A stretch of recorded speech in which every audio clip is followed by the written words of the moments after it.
Just outside of the town I live in, there is a massive, densely wooded park that is largely forgotten.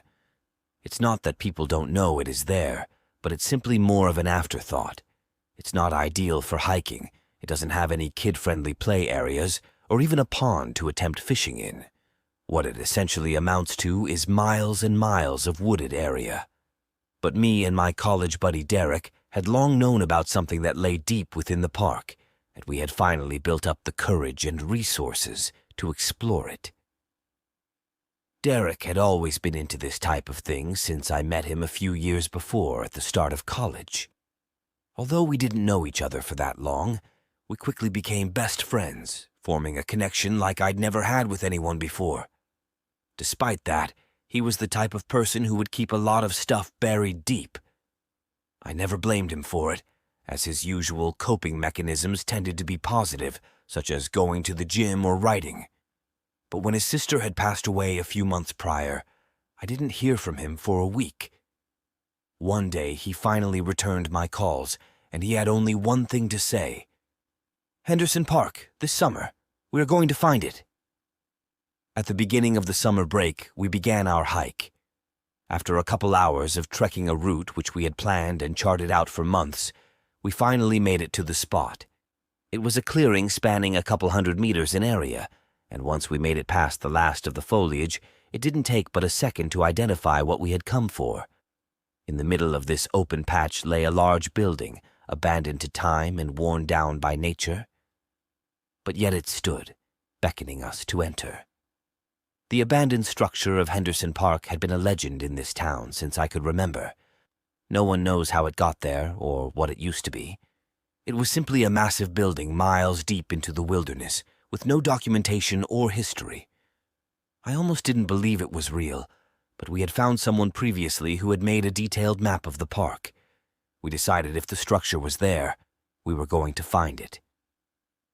"There it is, Sam. Glad to see we didn't come all this way for nothing," Derek said as we rested for a moment to catch our breath. "You act as if we hadn't done our research," I responded, secretly as relieved as he was. There was always the possibility, after all, that the building had withered away, or that a small mistake in navigation would send us off the path. But luckily, we had found our destination with relative ease. We took the moment to look up at it while we gathered our bearings and documented it with some pictures.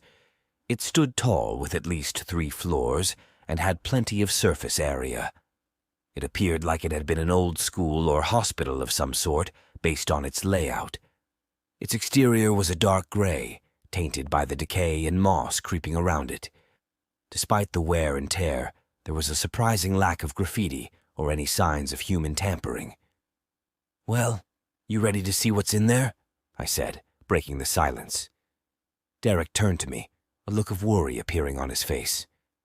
"No, I think we should head back. Advertisements." He then flashed me a big grin and began to make his way to the structure. I followed, trying to ignore his stupid joke. We made our way to the entrance doors and noted that they appeared to be missing, the only remaining evidence being some scattered pieces of glass. I noted at this point that besides the obvious weathering over time, this building did not seem old at all. In fact, it was as if a building from the modern day had been left to the whims of nature for a century. Before I could ponder this in too much detail, we continued inward, and quickly the darkness began to consume our vision. Derek turned on his flashlight, illuminating the hallway directly in front of us. It was lined with abandoned lockers and debris, which covered most of the doorways. Most of the paths on this floor appeared to be blocked off, or just seemed a bit unstable due to damaged pillars and missing walls. We explored what little we could safely access, until finally coming upon a set of stairs that could either have taken us up to the 2nd floor or downwards towards what I assumed was a basement area. We wanted to start somewhere and work our way through the building seamlessly. That inevitably left us with a decision. Should we go upstairs or explore the basement first? Finally, Derek spoke up. "Dude, I think we should split up." "You can't be serious." "How are we going to explore both at the same time? It's the only way," he insisted. "Derek, I'm kidding, man. Let's start downstairs and we can work our way up," Derek said, descending the stairs before I could respond. The stairs proved to be much deeper than we thought. What I assumed was going to take us one floor down felt more like 100. After walking down the stairs for what felt like 10 minutes, I spoke up. "Hey, man, this is kind of ridiculous. How deep does this staircase go?" "I don't know, Sam. It's kind of freaking me out, to be honest." "But advertisements."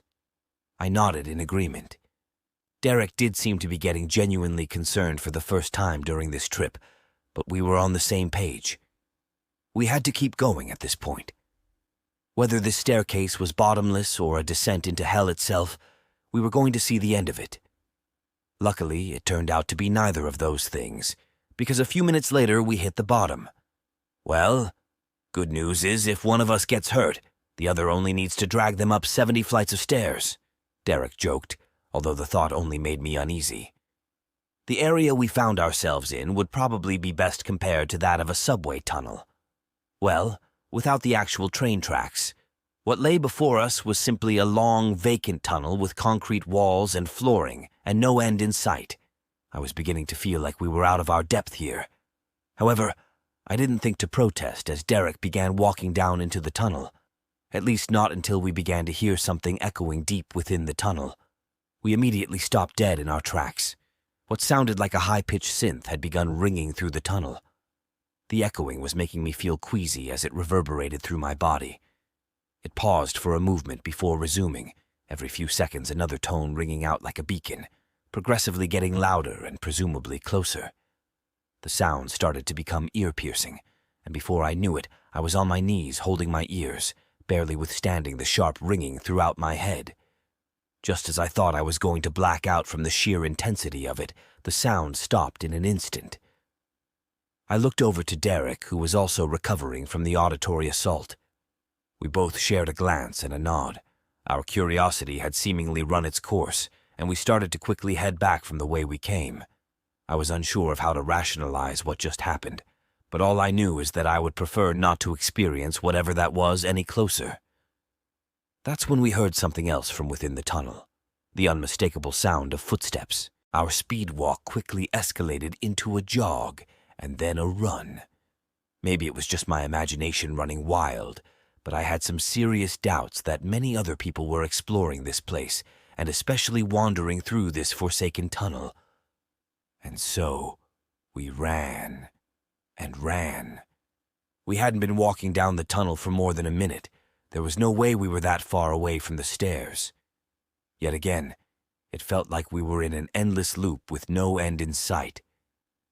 But then we found it. We stopped and looked at the staircase as we caught our breath. "So," Derek began, trying to form his thoughts. I walked up to the foot of the stairs and put my hands on the large chunks of rubble that now blocked our only exit off. I didn't even have the energy to freak out or to scream. I slumped down, staring at the rubble as if my gaze alone could alter the grim reality we were faced with. "That sound, it had to have caused something to collapse," Derek said, trying to rationalize the situation as if that would make things any better. "Derek, we are going to die down here," I said weakly. Before he could respond, we remembered why we were running. The footsteps were now within 20 feet of us, and we had nowhere to run. We both turned our gaze to the direction they were coming from.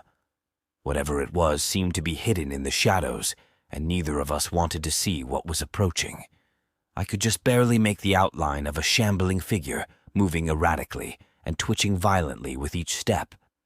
We nodded to each other, seemingly on the same page that if we die here, we're gonna at least put up a fight. But after taking a deep breath, Derek lifted his flashlight and pointed it towards the figure. Advertisements. EM. Derek was lost for words, as was I. There stood Emily, Derek's sister. She appeared to be bruised and beaten, covered in scratches and wearing tattered clothing. But Emily had died earlier that year. This didn't make any sense why she would be alive, let alone here. Emily, I thought you were... Derek struggled to find words as his tears began to well up. Emily weakly smiled, clearly having been through hell. But something was wrong. She had stopped moving. She looked like she could barely stand. Her head was lowered as if she couldn't lift it. I tried to look into her eyes. "Derek," she said weakly. Derek began to walk towards her, his arms open wide, ready to embrace her. It all played out in slow motion as he neared her. I didn't have time to warn him. I didn't have time to tell him to stop, as I noticed the hollow blackness of what should be her eyes, the hellish grin that she could hardly contain. She grabbed him and met his gaze. I can't get the image out of my head of the look of terror on my best friend's face as he looked into the abyss that were that creature's eyes. And then she unhinged her jaw beyond the point of reason, latching on to Derek as he began to scream. But he didn't have the chance to make a sound as the creature closed its jaws over his head. I ran. Without thinking, I left my friend to his fate, knowing full well he was already dead. I ran, and I kept running. I don't know what I was thinking or where I was running to. The synth began to reverberate throughout the tunnel, and the ear-splitting ringing began to return, escalating until my body was numb and I couldn't sense where I was. I suddenly snapped back into consciousness, my head still ringing. I lay at the entrance of the structure. It was still bright outside. I sat up, trying to regain my senses. I had no idea what happened. I don't know if I blacked out and somehow found an exit, but that didn't seem likely. I still had my bag with me, with water and food. I could make it back by night if I started hiking. And that's what I did. I reported Derek missing and explained that we got split up on the hike. It's not an uncommon thing for people to go missing on long treks through parks of this size, so it seemed reasonable. I haven't mentioned the structure to anyone until now, but I haven't been able to stop thinking about it since. What if Derek somehow survived? I feel like he's calling to me. I feel like I need to help him. I know I shouldn't, but something is telling me to go back to the structure.